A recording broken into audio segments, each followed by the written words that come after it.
اس کے علاوہ دنیا میں جتنے بھی بڑے بڑے فساد ہیں وہ عورتوں کی وجہ سے یا مردوں کی وجہ سے؟ دنیا کے اندر تباہی بربادی پھیلانے والے، دنیا کو جہنم کا ایندھن بنانے والے وہ مرد حضرات ہیں، اکثریت مردوں کی ہے۔ تو جہنم میں مرد ہونے چاہیے زیادہ یا عورتیں ہونی چاہیے؟ بسم اللہ والصلاۃ والسلام علی رسول اللہ وآلہ وعلا۔ السلام علیکم ورحمۃ اللہ وبرکاتہ۔ ایک روایت عام طور پر بیان کی جاتی ہے، کہا جاتا ہے کہ اگر ایک شوہر اپنی بیگم کو ہم بستری کے لیے بلاتا ہے اور بیگم نہ آئے اور بیگم انکار کر دے اور اسی حالت میں وہ سو جائے تو ساری رات اس پر فرشتے لعنت کرتے رہتے ہیں۔ جتنا بھی یہ سوئی رہتی ہے اس پر لعنت برستی رہتی ہے۔ یہ روایت بخاری کے اندر ہے، مسلم کے اندر ہے۔ صحیح بخاری کی روایت کا نمبر ہے 3237 اور اسی طرح صحیح مسلم کے اندر یہ ہے 3540، 3538 اور 41 کے اندر یہ روایت مروی ہے۔ ابو داؤد کے اندر بھی یہ روایت موجود ہے۔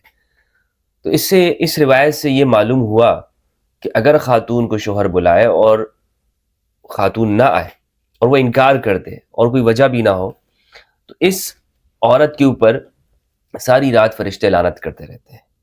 اور یہ روایت بہت زیادہ بیان کی جاتی ہے، خاص طور پر مردوں کی جانب سے تو بہت زیادہ یہ روایتیں عورتوں کو سنا سنا کے ڈرایا بھی جاتا ہے اور ان کو ہم بستری کے لیے تیار بھی کیا جاتا ہے کہ دیکھو اگر اس طرح ہوگا تو پھر ساری رات لعنت برستی رہے گی، اور خواتین ڈر کے مارے وہ ان روایتوں کو سنتی ہیں اور پھر جناب پھر کیا کرنا ہے، روایت کے سامنے تو پھر بے بس ہو جاتا ہے۔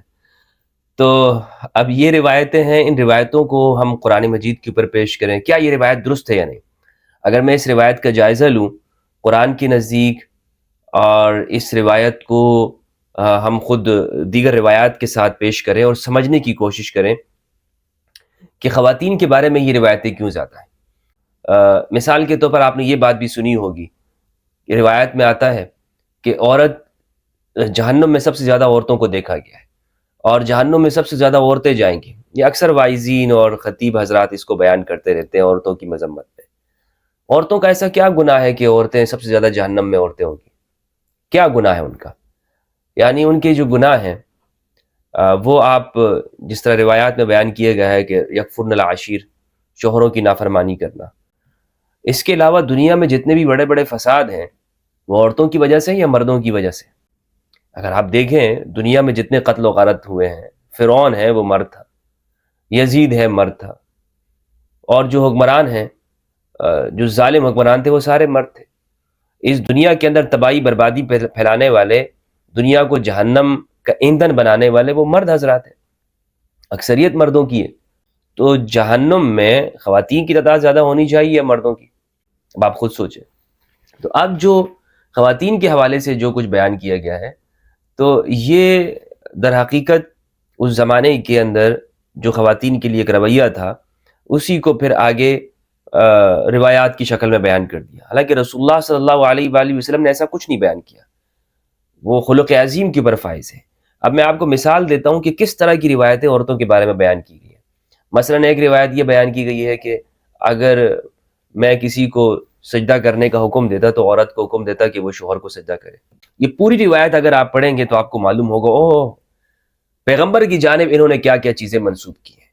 اب پہلے تو یہ سمجھیے گا کہ یہ جو روایت ہے کہ اگر عورت انکار کر دیتی ہے اور ساری رات اس کے اوپر فرشتے لعنت برساتے رہتے ہیں، یہ بالکل عقل کی بھی خلاف ہے، قرآن کی بھی خلاف ہے۔ عقل کے تو اس لیے خلاف ہے کہ اس روایت کے اندر کوئی ایسی وجہ بیان نہیں کی گئی۔ مثال کے طور پر اگر عورت کے اوپر مرض ہو، یعنی یہ جو ہم بستری ہے یا جو معاملات ہیں کیا یہ یک طرفہ ہوتے ہیں کہ بس مرد کا موڈ ہوا اور عورت کو اس نے حکم دے دیا؟ یہ تو اس طرح نہیں ہوگا نا۔ یہ تو ہر عاقل بالغ انسان جانتا ہے کہ یہ دو طرفہ تعلقات اور معاملات ہوتے ہیں، فطرتی تعلقات ہیں۔ لیکن اس روایت سے یہ تاثر دینے کی کوشش کی جاتی ہے کہ جناب بس اس نے ہر حال میں یہ بات ماننی، اگر نہیں مانے گی تو بس برستی رہے گی، لعنت فرشتوں کی برستی رہے گی اس کے اوپر۔ دوسری بات یہ ہے کہ قرآن مجید نے جہاں پر عورتوں کی حقوق بیان کیے ہیں، جو وہ عورتوں کی ذمہ داریاں بیان کی ہیں کہ وہ مردوں کی حقوق ادا کرے، وہیں پر یہ بھی بیان کیا ہے کہ مردوں کے ذمہ بھی عورتوں کی حقوق ہے۔ قرآن مجید میں ہے، اللہ سبحانہ وتعالیٰ نے ارشاد فرمایا اعوذ باللہ من الشیطان الرجیم بسم اللہ الرحمن الرحیم، سورۃ نمبر 2 سورہ البقرہ آیت نمبر 228، والمطلقات یتربصن بانفسہن ثلاثۃ قروء، اس آیت کے اندر ہے وَلَهُنَّ مِثْلُ الَّذِي عَلَيْهِنَّ بِالْمَعْرُوفِ وَلِلرِّجَالِ عَلَيْهِنَّ دَرَجَةٌ وَاللَّهُ عَزِيزٌ حَكِيمٌ۔ وَلَهُنَّ مِثْلُ الَّذِي عَلَيْهِنَّ بِالْمَعْرُوفِ، ان کے حقوق ہیں بالکل اسی طرح جس طرح دستور کے مطابق ان کے فرائض ہیں، یعنی جو فرائض عورت کو ادا کرنے ہیں اسی طرح ان کے حقوق بھی ہیں۔ تو ان کے حقوق کیا ہے کہ ان کے دل کی بات رکھی جائے، ان کی بات مانی جائے، اور ان کے ساتھ انڈرسٹینڈنگ رکھی جائے، ان کی حقوق ادا کیے جائے، گھر کی ذمہ داریوں میں کام کاج میں ہاتھ بٹھایا جائے، اس طرح یہ حقوق ہیں۔ خواتین کے لیے بھی حقوق ہیں اور ان کے فوائد بھی ہیں، ان کے حقوق بھی ہیں اور ان کے اوپر فرائض بھی ہیں۔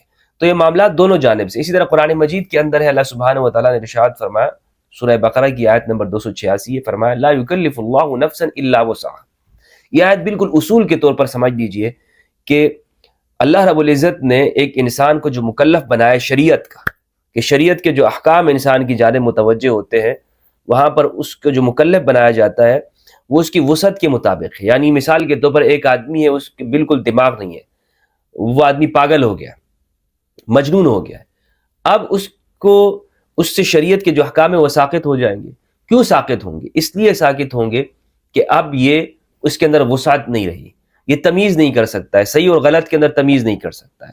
سویا ہوا آدمی ہے، اب یہ سویا ہوا آدمی ہے، اس کو آپ نہیں کہہ سکتے کہ جناب آپ نے یہ کام کیوں نہیں کیا، سویا ہوا آدمی ہے، اس سے اگر ایک چیز رہ گئی ہے تو وہ مکلف نہیں ہے، سوئے ہوئے ہونے کی حالت کے اندر وہ مکلف نہیں ہوتا۔ تو اللہ رب العزت جب شریعت کے معاملے میں چھوٹ دیتا ہے، لوگوں کو رخصت دیتا ہے، تو یہ جسم کے اندر، بدن کے اندر، کیا ایک شوہر اپنی بیگم کو رخصت نہیں دے سکتا؟ پھر وہ جو روایت میں نے آپ کو بتائی کہ اگر میں کسی کو سجدہ کرنے کا حکم دیتا تو عورت شوہر کو سجدہ کرتی۔ اب اس روایت کے اندر آپ جو مسند احمد کے اندر ہے وہ روایت یہ ہے کہ اگر، یہ طویل روایت ہے، وہ صحابہ نے حضور سے عرض کیا یا رسول اللہ، انصار کے گھرانے کا ایک گھرانہ ہے، ان کے پاس ایک ہی اونٹ ہے اور اس کے ذریعے وہ پانی وغیرہ لاتے تھے اور اپنا کام کاج کرتے ہیں، وہ بدک گیا ہے، ایسا بدکا ہے کہ وہ بالکل اب کسی سے سنبھل نہیں رہا۔ تو حضور نے صحابہ سے کہا کہ چلو، تو جب ان کو صحابہ کو حضور لے کر چلے وہاں پر، اونٹ کے پاس آئے تو اس کی حالت بالکل کتے کی طرح ہو رہی تھی، یعنی بالکل ادھر ادھر بدک رہا تھا۔ تو صحابہ نے عرض کی یا رسول اللہ، یہ تو بالکل کتے کی طرح ہو رہا ہے، یہ کہیں آپ پر حملہ آور نہ ہو جائے۔ آپ نے فرمایا کہ ایسا کچھ نہیں ہے۔ تو حضور نے اس کی پیشانی پہ ہاتھ رکھا، وہ بہت مطیع و فرما بردار ہو گیا اور بلکہ جھک گیا، سجدے میں جھک گیا رسول اللہ صلی اللہ علیہ وآلہ وسلم کی۔ یہ منظر دیکھ کر صحابہ نے عرض کی یا رسول اللہ، آپ کو تو جانور بھی سجدہ کرتے ہیں، تو انسان تو زیادہ حقدار ہیں کہ آپ کو سجدہ کریں۔ تو حضور نے پھر فرمایا کہ انسان اگر کسی کو میں سجدہ کرنے کا حکم دیتا غیر اللہ کو، تو عورت کو کہتا کہ وہ مرد کو سجدہ کرے، شوہر کو سجدہ کرے۔ اور پھر آپ نے آگے فرمایا کہ اگر مرد کے سر سے لے کر پیر تک یہ پھوڑا بن جائے ایک مرد، اور عورت اس کو چاٹے، تو تب بھی وہ اس کے حقوق نہیں پورا کر سکتی۔ یہ الفاظ ہیں روایت کے، میں آپ کو سناتا ہوں مسند احمد کے۔ والذی نفس بیدی لو کان من قدمه الى مفرق رأسه قرحة تنبجس بالقی وسدید ثم استقبلت تلحس ما ادھاق۔ اس ذات کی قسم جس کے قبضے قدرت میں میری جان ہے کہ اگر مرد اپنے پیشانی سے لے کر اپنے قدم تک، اپنے پاؤں کے ناخن سے لے کر اپنی اس پیشانی تک پورا پھوڑا بن جائے اور اس سے خون پیپ بہنے لگے، مرد کی یہ حالت ہو جائے، اور عورت جا کے اس کو چاٹنے لگے، اس کے جسم کو چاٹے، تب بھی وہ اس کے حق نہیں ادا کر سکتی۔ اب اس روایت کے الفاظ دیکھیں، کیا یہ حضور فرما سکتے ہیں اس طرح؟ یہ الفاظ جو ہیں، کیا یہ حضور کے الفاظ ہو سکتے ہیں؟ یعنی رسول اللہ صلی اللہ علیہ وآلہ وسلم کی ذات طیبہ وہ ہے کہ جو اس طرح کی جو اشیاء ہیں ان سے آپ کی طبیعت ایک انسان کی کراہت کرتی ہے، تو حضور کی نہیں کرے گی۔ وہ حضور یہ الفاظ آگے فرمائے، یعنی حضور نے صرف جب ازواج نے یہ کہا کہ آپ کے منہ سے مغافیر کی بدبو آتی ہے، مغافیر کی، حضور نے اپنے اوپر اس کو حرام منع قرار دے دیا، حرام قرار دے دیا۔ حالانکہ یہ بات ازواج نے کہی تھی، سورہ تحریم کے اندر آپ اس کا شائع نزول اگر پڑھیں، اور ہمارے ہاں صحیحین کے اندر یہ روایت موجود ہے۔ حضور نے فرمایا کہ میں مغافیر آج کے بعد میں وہ شربت نہیں پیوں گا۔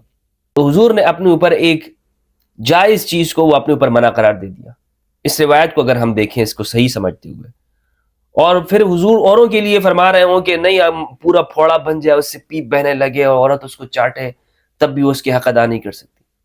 یعنی کس طرح کی روایتیں خواتین کے اس میں، اور پھر حضور کی شان میں انہوں نے بیان کی ہیں۔ اس کو سوچنے کی مقام ہے، یہ دیکھنے کا مقام ہے کہ جناب کیا حضور صلی اللہ علیہ وآلہ وسلم نبی اکرم اس طرح کے الفاظ فرما سکتے ہیں کہ جس میں عورتوں کی اس درجے کی توہین ہو، اور پھر عورتوں کی توہین نہ، یعنی خود اس میں رسالت مآب صلی اللہ علیہ وآلہ وسلم کی توہین ہے کہ آپ کہہ رہے ہیں کہ مرد کے اتنے حقوق ہیں گویا کہ وہ اس کا پورا بدن پھوڑا بن جائے، عورت چاٹے تب بھی اس کے حقوق ادا نہیں ہوئے۔ قرآن نے حق بیان کر دیے، قرآن نے یہ بیان کر دیا کہ مردوں کے کیا حقوق ہیں، عورتوں کے کیا حقوق ہیں، اور فطرت کے مطابق دونوں کو ایک جوڑا بنایا۔ قرآن نے بڑے پیارے انداز میں گفتگو کی، لیکن روایتیں جو بنائی ہیں اس میں تاثر یہ ملتا ہے کہ ساری کی ساری مذمت وہ عورت کے اوپر ڈال دی گئی اور مرد کو کھلی چھوٹ مل رہی ہے۔ ہاں بس عورت جو ہے وہ مرد کے لیے غلام ہے۔ یہی غلامانہ ذہنیت جب خواتین کے ساتھ روا رکھی گئی تو اس کا نتیجہ مسلم معاشروں میں یہ ہے کہ ہم مسلم معاشروں میں دیکھتے ہیں کہ کوئی خاص طور پر ہمارے ہاں خواتین کو غلامانہ جب رکھا جاتا ہے تو قوم اسی طرح کی پھر غلامانہ پھر پیدا ہوتی ہے۔ وہ پھر اپنے حقوق نہیں طلب کر سکتی، وہ اپنے حقوق نہیں مانگ سکتی، اپنے حق کے لیے کھڑی نہیں ہو سکتی۔ خواتین کے حقوق جو قرآن نے بیان کیے ہیں، قرآن بہت واضح ہے۔ جس طرح مردوں کی ذمہ داریاں بیان کی ہیں، مردوں کے حقوق بیان کیے، اسی طرح مردوں پر یہ واجب قرار دیا ہے کہ ان عورتوں کے حقوق ادا کریں۔ تو میرے نزدیک یہ روایت جو ہے ساری رات فرشتے اس پہ لعنت کرتے رہتے ہیں، یہ عورتوں کے مذمت میں جو بیان کی جاتی ہے، یہ روایت درست نہیں ہے، یہ روایت درست نہیں ہے۔ السلام علیکم ورحمۃ اللہ وبرکاتہ۔